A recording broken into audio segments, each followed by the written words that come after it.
It didn't the work. signal wasn't going through like that. Uh-oh. And you stayed overnight there, right? We did. Okay. And it's a beautiful city. That that was my first time.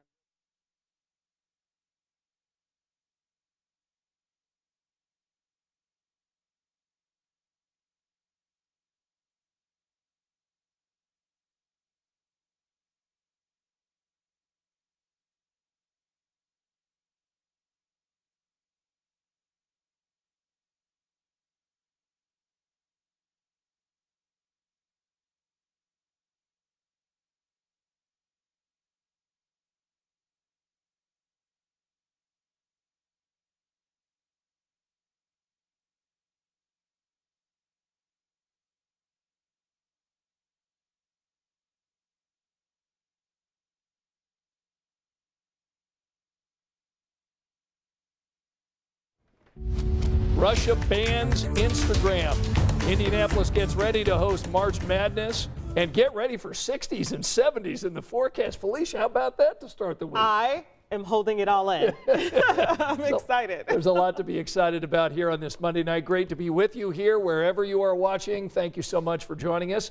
And Felicia and I are going to be talking also about with a friend of the show, Lauren Kostick, who's going to be talking about a new documentary that's out looking at Indianapolis's ability to host the entire March Madness tournament during the midst of a pandemic. So lots to get to here on this Monday evening. Let me first ask you, how was New Edition on the weekend, right? Saturday in Cincinnati? My goodness, yes. Cincinnati, that was my first time in Cincinnati. A beautiful city, but the New Edition Jodeci concert, it was amazing. It was packed. It was so many people there, and it was just kind of good to see people having a good time and enjoying music and enjoying just good music, singing and dancing. Nice. Well, good. Well, we talked a lot about that last Friday night, and I had to get an update, so it was a thumbs up from you. It's 2 thumbs up for me. They did good. They had the dance moves and everything. There you go. All right, let's bring in the dance king, Sean Ash, to talk about We'll save everybody at home. We'll save everybody. So today, beautiful day, and my gosh, we take another one tomorrow if you've got one. We're just getting started. May not be as bright tomorrow, but equally as warm. Nice. But we'll take it. The warmest is yet to come. If you know me, you know I love good memes here. Right. So I had to incorporate it into the slideshow. All right, let's see. So we're going to go back to Sunday. Oh, I love that you do that. It was sunny and it was 50s. Today we were 60s. Tomorrow 60s. But look at Wednesday. Oh! Well, wait a minute. There's more, friends. Vince McMahon going to flip out of his chair for this one. The warmest St. Patrick's Day we've had in 10 years. I know, it doesn't seem like we ever get a nice St. Patrick's Day forecast. It is on the way. Let's hope it doesn't change. Do want to let you know about tomorrow. We are going to have a few showers out the door. They'll be pretty spotty. I don't think they're going to last long, and not everyone will see the raindrops. Once we get into the afternoon, sky should brighten up a little bit, and we're going to be touching off again in the 60s. So another pleasant day. Something else about tomorrow, too, that I want you to be aware of. This is Severe Weather Preparedness Week. Tomorrow is the statewide tornado drill at 10:15 in the morning, so don't be shocked if you're outside and you hear those sirens. We always say it's a great time to, at your work or at home, go over your safety plan. Make sure you have that safety plan. That's so important. Don't be scared, be prepared. That's what we always say. Yeah, that's good to know. Have multiple ways to get warnings and stuff like that. Okay, that's good to know, certainly. Yeah. Certainly good to know. Got a lot of people watching tonight, Felicia. A lot of people watching. One thing I wanted to ask the people, because I'm trying to see how big St. Patrick's Day is here. So if you have plans or if this is a day for you, please chime in the chat and let us know what you plan on doing, if you're into it or not. No wrong answer here. This St. Patrick's Day coincides with Indianapolis hosting NCAA games. That's a lot. I'm going to go out on a limb and say this might be one of the least productive days in the city. Good point. Now, will Notre Dame play? They won't play on St. Patty's Day, right? Because they're playing first Wednesday. four. So they're playing Wednesday and then they'll play Friday. They'll play Wednesday and Friday. Okay. Hey, look who we've got tonight. We've got a friend of the show, Lauren Kostick. Come on in, joining us tonight. Nice. Lauren usually joins us from home, where Milo and Murphy where's the are. dog? I know, they're not here. We have special video that we're going to share of Milo and Murphy. So if you're a fan of the pups, Hang in there. We're going to hear from Milo and Murphy in a moment. But first, Lauren, tell us about your story tonight at 11. Yeah, so Indiana Sports Corp, they just released a new documentaries, and they were working on this before COVID came and everything. And in the middle of making it, the news came out that Indy was going to host the whole March Madness tournament. So lucky them, they were able to document how cool that was, what went into it, the work that went into it.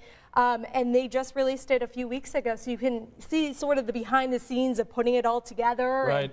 And just the fact that Indy hosted all the games last year. And It's did a crazy great to job submit. doing it. Are we going to see them in planning meetings? Are we going to Yes. see them working with the teams? Like, what will we see? All of it. They were there for all of it. So from the beginning, when the news came out, they were able to, be in those meetings because that was so quick. They all had to figure it out. How are we going to do this? No city has ever done this.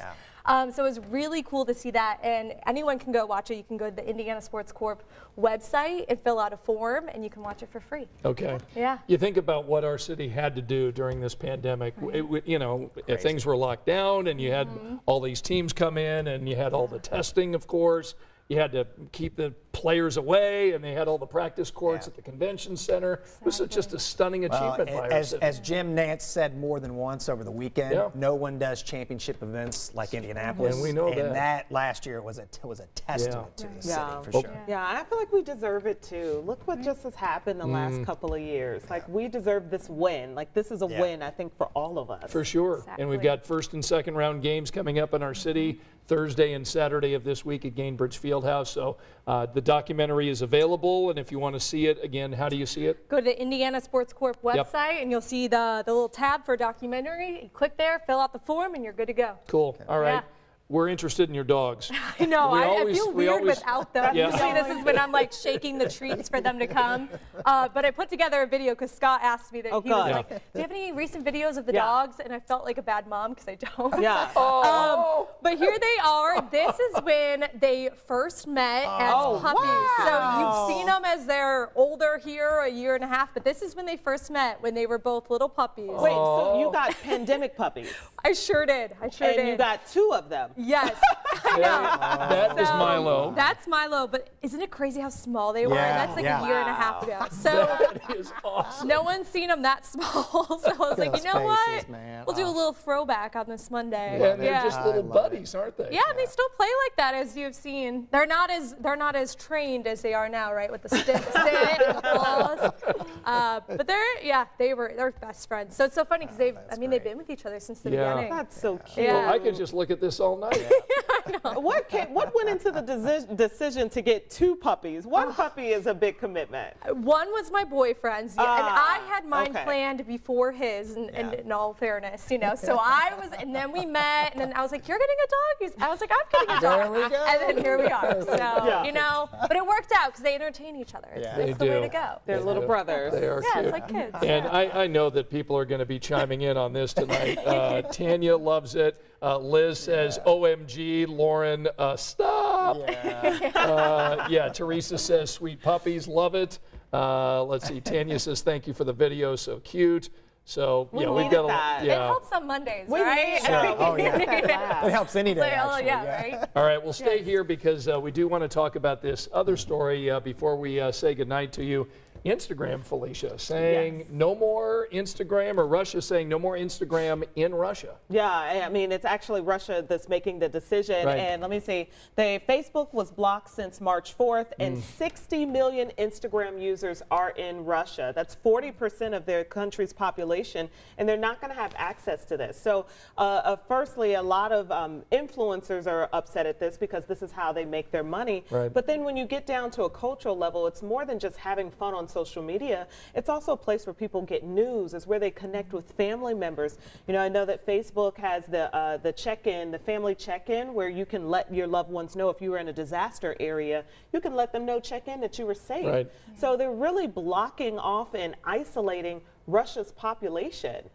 It's a lot, I guess. I mean, the population is just reacting, and they're feeling more isolated, and it's really reminding me of what China is, because they don't have Facebook. So it's just cutting you off from the rest of the world, and it seems like this is pretty calculated by the Russian regime. Yeah, so Facebook and Instagram now banned in Russia, and so if you've got a comment on that, be sure to let us know in the comment section. And this is the head of Instagram saying on Monday, which is today, Instagram will be blocked in Russia. This decision will cut 80 million in Russia off from one another and from the rest of the world, as 80% of people in Russia follow an Instagram account outside their country. This is wrong. Again, that's the head of Instagram there with a statement. So if you have a comment on that, be sure to let us know.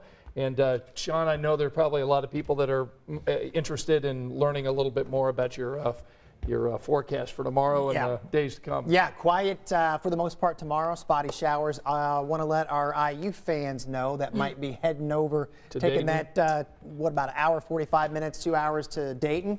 Weather over there is going to be nice too. Low 60s, and boy, it'd be nice to Purdue and IU Wouldn't can that make a be little great? run, and Notre Dame for that matter, make a little run in the tourney here. Okay, I don't know anything about this Wyoming team. I hope IU is going to win. Yeah, You they're don't need playing- to know anything about Wyoming. They're playing good You ball. only need to know about IU. IU's playing good ball now. Yeah. We'll see.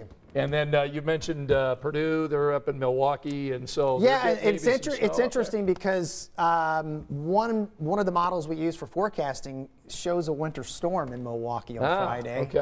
Others bring it a little farther to the south and All right. southeast. So So Boiler fans, we'll maybe watch. doing the road trip, maybe looking at that forecast. Yeah, I would say probably if you're going to, it's a 2 p.m. tip, 1 p.m. local up there. So most of them are going to be going in on Thursday anyway. Yeah. So they'll be there. Good So, point. Yeah. All right, so we've got the cast of thousands up here joining you tonight at 10 o'clock.